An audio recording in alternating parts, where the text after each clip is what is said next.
दीदी रविवार स्पेशल आज कौन होची? आज तू पर राति रे स्वप्न देखलु बिलबिल होलु सेइत माई मु तो दादा को कहि कि मु मटन आना करेची तू पर मटन खाइबो बोली काली राति सारी तू सुइनु खाली स्वप्न देखछु बिलबिल होछु से चुल्ली रो मसला को चालीसी। अच्छा देखी केमती मसला कसुच। मसला भल के ହେଇଯାଇଛି ତାପରେ ମାଂସ ଦେଇଦେବା ତାକୁ ଭଲ ଭାବରେ ଟିକେ ମିଶେଇ ନେବା।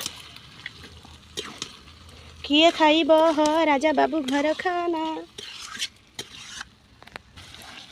ଆମର ତ ଆଜି ରବିବାର ସ୍ପେଶାଲ ମଟନ୍ ହେଇଛି। ଆପଣଙ୍କର ରବିବାର ସ୍ପେଶାଲ କ'ଣ ହେଇଛି ନିହାତି କମେଣ୍ଟରେ ଜଣାଇବେ। ତାକୁ ଢାକେଇ ନେବା ସିଝୁ ମାଂସ କଷା ହେଇଗଲା। आज भात तो पूरा खाली उड़ीब। आज जी थाड़िए भात खाऊ सी आज 2 थाली भात खाइब।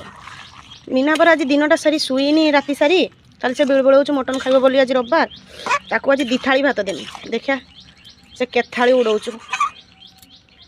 देखो रेडी हो गला मटन कषा चाल दबा मो सान जा मीना को से राति सारी पर खाली चमकुची खाली बेल बेल आज संडे अच्छे आज मटन खाइबा।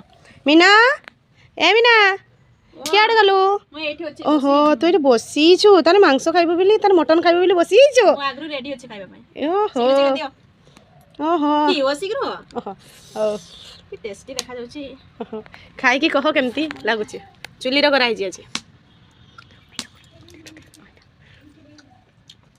टेस्ट केमती अछि ओके ओके तो जदी भाई वो भौणी माने जदी खाइबे आसंतु मिसी की ना ना खाइते परबन मु एकला खाइते सब ताने तू काहरी की दबुनी खाइते देबिने ए हे मु सब एकला खाइबे कई आसबेनी खाइते हसी पर काहरी की दबनी देखुछंती माने से भाबी पाछंती से राति सारी सुई पारिनी खाली चमकुचु बिलबळौचु खाली रविवार आज खाइबो बोली बहुत टेस्ट खाइ टाटा बाय बाय रहिली आसबेनी मु एकला खाइबे ठीक अछि।